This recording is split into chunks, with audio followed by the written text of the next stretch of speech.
So does anyone know what a small weekly rural newspaper, an urban mall bookstore, and a multinational digital marketing company have in common? Well, turns out it's me. So for those of you who don't know me, as I said, and as he said, my name is Bill O'Dell. I am currently a web developer here at Vendasta in the marketing services department. And when I saw the topic of today's Ideas on Tap, I thought someone was stalking my LinkedIn profile. And I realized if there was ever a time for me to speak at Ideas on Tap, this was it. So my career here, my career journey here actually started in the field of journalism, close to about 17 years ago, actually.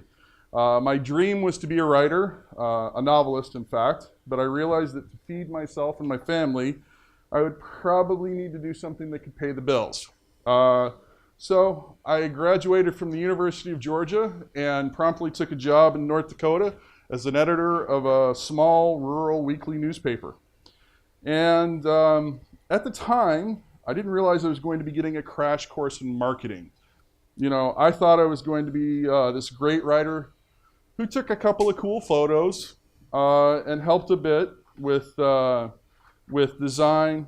Fresh out of J school, I thought my job was to dig for leads and find that killer story and you know, expose injustice in small town North Dakota. Sometimes not quite so much injustice. I didn't know my job would involve a lot of all of that plus becoming a salesperson. I didn't know I'd be selling myself as the newspaper guy, because in rural North Dakota, if you're not from North Dakota, what are you doing there? So, you know, I had to deal with that. I didn't know I would have to sell the importance of our newspaper in a dwindling market. You know, when I was younger, not to age myself too much here, you know, newspapers were everything. And, you know, there was TV and there was radio, obviously. But, you know, you got your news about your kid's football team or what was going on with the town, either through the local paper or, you know, TV and radio. And I thought, you know, I want to write, I'll do that. I didn't know I'd actually have to sell my readers on the local business community as well, many of whom were their neighbors and also happened to be our advertisers. One of the guiding principles I learned while I was in university was when you're writing for a newspaper, you have to be as unbiased as possible. I tried that, but every newspaper, including mine, has some slant. I mean, you think about it, there's Fox News, there's CNN, you know, they all slant one way or the other, but, you know, I learned that you have to bend to please not only your boss, but the customers, your readers. And while you have to learn how to bend, you also have to write to ensure that someone who's reading your article can understand it as if it's the first time they've ever heard anything about it. That was somewhat ridiculous to me, considering that most people in the town of Beulah, North Dakota, knew much more than I did about farming, as well as coal mining and hunting. You can throw fishing in there as well, because I don't do any of that kind of stuff. And I got thrown into doing all of that. So it was rather interesting where I was trying to explain to people stuff that they already knew. So at any rate, and then as a newspaper person, as an editor, it was my job to be the face of the newspaper. And that meant that I got involved in a lot of different community organizations. I was involved with the Chamber of Commerce. I was involved with the local Coal Country Relay for Life. I was involved with the scholarship organization for the local high school. I was involved with the tourism department. There was lots of stuff. And so as part of the Chamber of Commerce, I came to know very well a third group to please, our advertisers. In newspapers, your advertisers are the bread and butter of your paper. There's a thing called news hole in journalism. You sell so many ads, and you can have so many inches of copy to fill with content, such as articles and photos.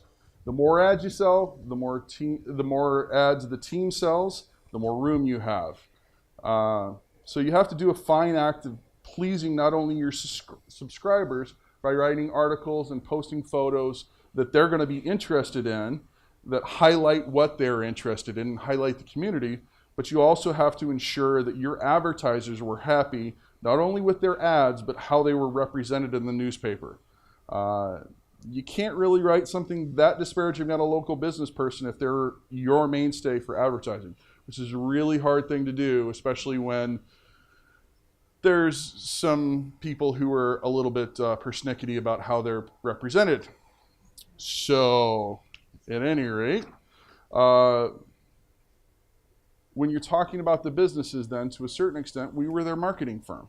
The more we promoted their business, the more we drove their bottom line. And I'm sure that everyone has heard this phrase before, but what's the main message for any small town business? Anybody? Anybody? Buy local, shop local, right? Everybody wants you to come through their door and purchase stuff from them. In a small town, businesses have a real issue of how to survive when people are tempted to no longer shop local. They'll argue that, you know what, I can get those books, I can get those clothes, get you groceries much cheaper and for less money by driving into the big city than actually staying in that small town. Because, you know, they have to pay for shipping and they have to they have to pay their employees and all that kind of stuff. It's just, to a certain extent, I wouldn't say it's harder, but it's more interesting. There's more hurdles you have to cross as a business in a small town. So in order for our newspaper to stay in business, we had to keep our advertisers in business, which meant we had to convince our subscribers to shop local. So working in a newspaper, that relationship with each advertiser was much more precious. There are far fewer advertisers in a small town than there are in a large city. So that relationship better be strong. It's also much more personal, as that business owner is the co-chair with you on that committee that you're part of. Hence the whole Chamber of Commerce. And many of those people were also fellow businessmen, but they were also our customers, and in some cases our neighbors. So as I was leaving the industry in about 2008, it became more and more apparent that newspapers had to evolve. Subscribers were dwindling due to a number of factors, which were small rural weekly newspapers would have old news by the time the big city daily newspapers had published their news. It was one of the biggest issues. The fire picture that I had taken happened, I believe it was on a Thursday, and we published on Thursday, which meant that I couldn't put my article into the next paper until the next Thursday. At that point, all of the news stations and all of the newspapers had already put their stuff in there. So one of the issues that I was having to have is, what makes my article different than anybody else's? And that's where I had to really kind of book it and see what I needed to do to make sure that I could, keep the readership. Because that was the other thing, is most of the time, people would look at our paper and go, well, it's old now. It's old news. How is this any new, Those advertisers' dollars were also getting diverted from print to other forms, such as television, radio, advertising, and even internet marketing. At that time, it was interesting because I didn't really see a whole lot of internet marketing, mainly because as a small rural weekly newspaper, it was very new. And it was not something that they knew a lot about and didn't know how to go about it.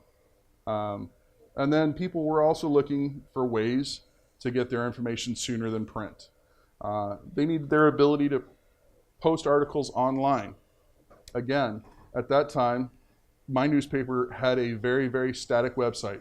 We weren't using social media. We weren't posting anything online. So it was very disheartening to see the trend and not be able to move forward with it. And again, that was just a matter of investing in the future because they didn't know whether this thing was going to pan out.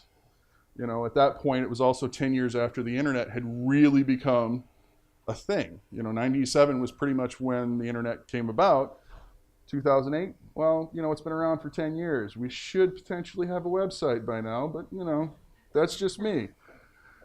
So at any rate, after my wife gave birth to twins, I'm way off here, we went from North Dakota to Saskatchewan.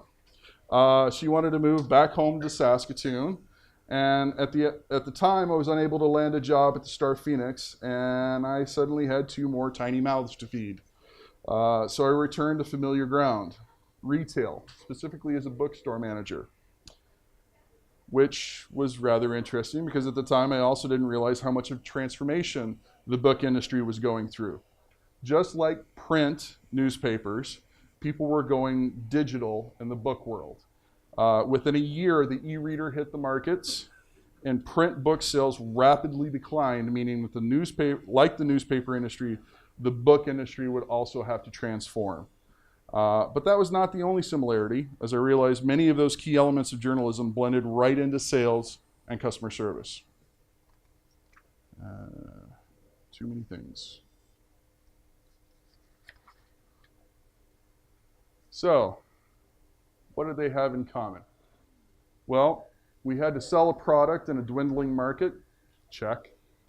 We had to please the customer while keeping the shareholders happy. Check.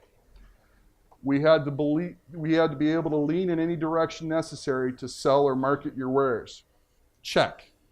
Believe me, it was hard to say that I really liked 50 Shades of Grey. Convince people to shop local. Check. This one's interesting. You would think being in Saskatoon and at a local bookstore, I would not have a problem with this. But not only was I having an issue getting people across my threshold, but I was also competing with my own company and what they were doing with online sales. So there was that component as well, where I was having to convince people to come into my store and buy here instead of going online, where it was cheaper. It was the same company, but it was cheaper online. So that was one of those things where it was also very interesting. And then one of the ways we combated that was we developed a customer relationship, a personal relationship with them to ensure repeat business. So while there are many similarities, there was something new to learn, especially for me, social media marketing. I was a manager of one store of close to 200 across the country, but for social media, I was it. I was the person that was doing it for the store. And it was a steep learning curve for a number of reasons. At that time, social media was just beginning to really take off as a legitimate practice for large businesses. The idea that what you said on Facebook or Twitter made a difference to your customer and was another way for you to interact with them had never been done before. I mean, again, the internet was relatively new, but most places had websites, but for the most part, they didn't really have a lot of interaction with mobile media. And it was that interaction that was different because the websites were static, but you could interact with your customers in social media. And that interaction became just another form of marketing, not only for your products, but for your services. I mean, customers were expecting answers to questions, responses to reviews, and they wanted product insights. All of that kind of stuff we could provide through social media. So we're using social media to market ourselves as well as the merchandise. And I use social media to market myself again. A couple of these were sent out in our social media channels as we were trying to promote things. Obviously, Indigo Love of Reading Foundation, we were trying to raise funds for schools, and we did a very good job with it. But part of that was social media, and it was something that we had to learn. As time went on, the control of the Facebook and Twitter feeds for the store became more corporate driven, as they realized how much influence they could have on their bottom line and the relationship to the customers. So that interest in social media marketing drew me to Vendasta. And as it turns out, many of the lessons I had learned from newspapers and retail had been extremely beneficial in my job there would translate here into becoming what was once known as a digital agent is now known as a marketing services specialist. So as a digital agent, I have to ensure that our clients, those small and medium businesses, their owners and our partners get what they need. Obviously, the biggest priority is for our customers to get the customers of their own. But how do they do that? Well, with our marketing expertise, of course, right? As we promote them through social media by raising awareness of their business and customer service. We market them as a company by answering reviews on their behalf, both positive and negative. We ensure that those customers become repeat customers, or we give them, our customers, another shot at making them repeat customers. Again, it's all about getting those people across the threshold. We want them to come in and purchase locally. We will advertise for them to promote them and their products with our digital advertising. And what I'm doing now, we'll build them a website that caters to their clientele and showcases their locality. Again, shop local. We want them to drive those customers into their store.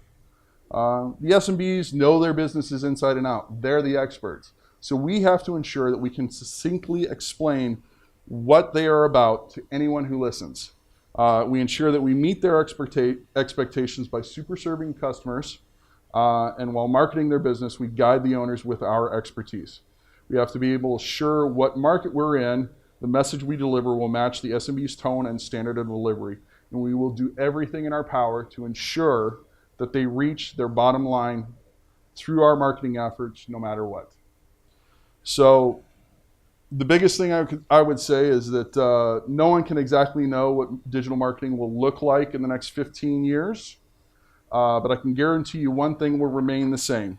Markets are driven by the needs of their customer, and it's up to us to surpass those needs and anticipate them while changing with the ever-shifting market. So when I started at the University of Georgia, I certainly didn't think I would end up working for a technology company in Saskatoon that specialized in digital marketing. Now that I'm here, I can't think of a better place to utilize my skills. And if there's anything that I've ever learned in newspapers and retail over the last 15 years, if you own your own business, you either need to get a marketing degree or you need to hire Vendasta.